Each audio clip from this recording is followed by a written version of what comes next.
Hello, these are the materials for the froggy, and you will need this color of safety eyes, but you can choose any color you want. I use 4.0 millimeter crochet hook, cut a dark yarn, and this color of yarn I use.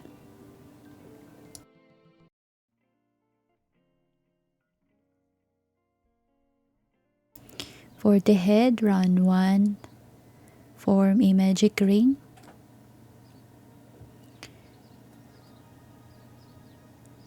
Chain. And then add 6 single crochet inside the ring.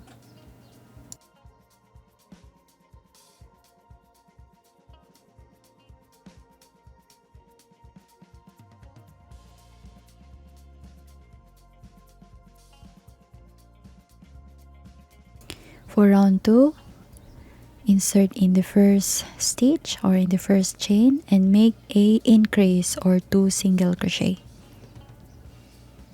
Then repeat in each stitch for 12 single crochet stitches.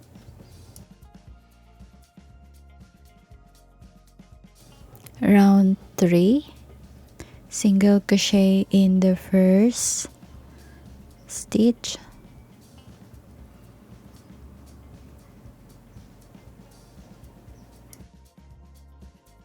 Then increase in the next.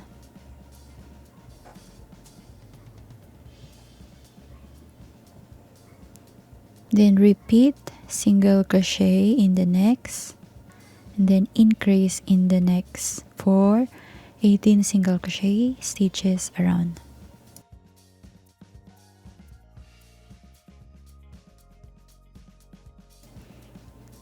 Round 4, single crochet in the first,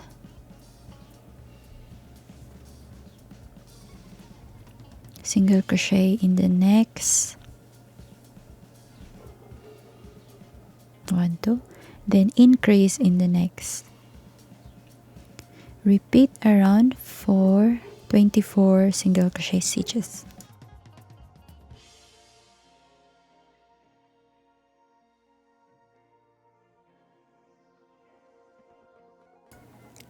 Round 5, single crochet in the next 3 stitches.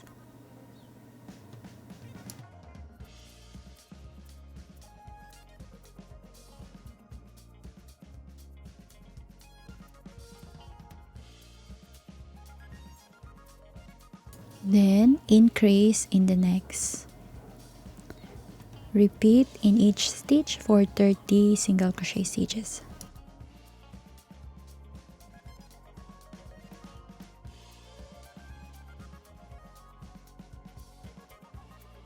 Round 6, 7, 8, and 9, single crochet in each stitch for 30 single crochet stitches.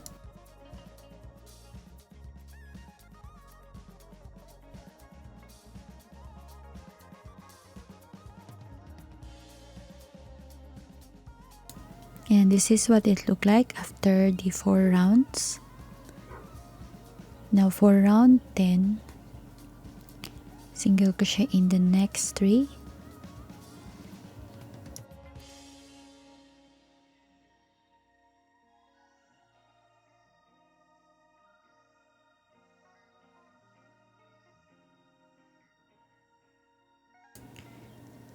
then insert your hook in the front loop only, and then insert in the next front loop only.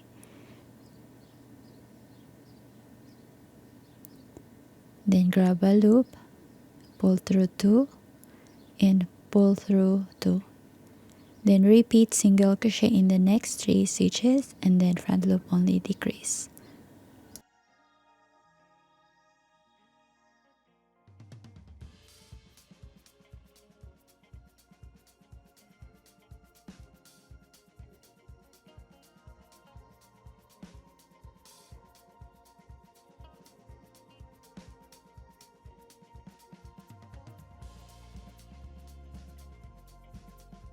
Round 11, single crochet in the next 2 stitches.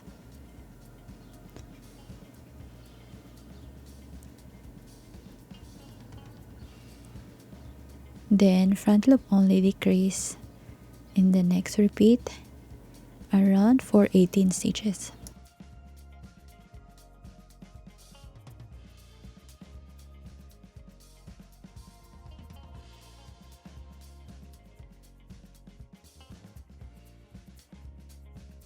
Around 12 single crochet in the first,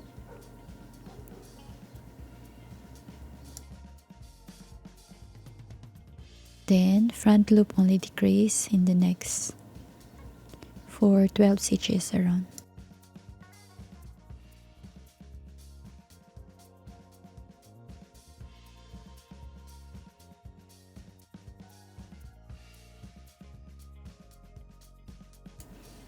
Then for round 13, single crochet in each stitch for 12 single crochet around.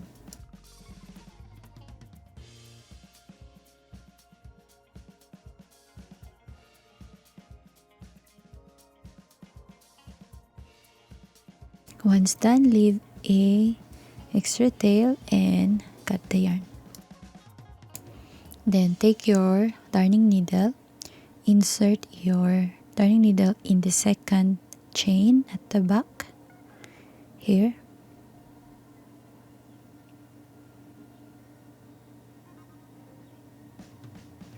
Then remove the stitch marker.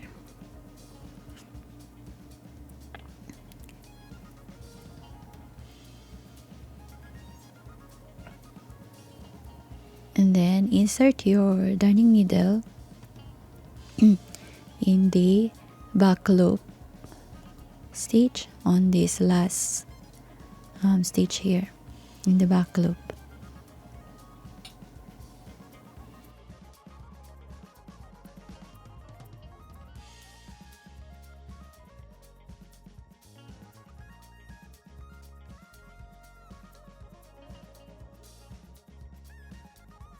Now let's make for the eyes. Form a magic ring.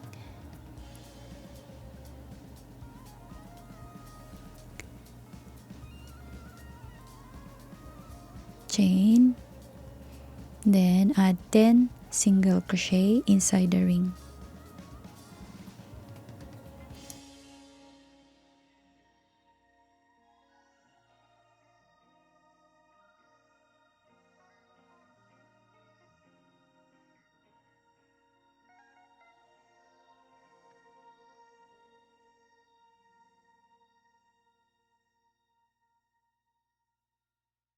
Then once you have 10, pull it tight. Then repeat a single crochet in each chain. Spiral for 4 rounds.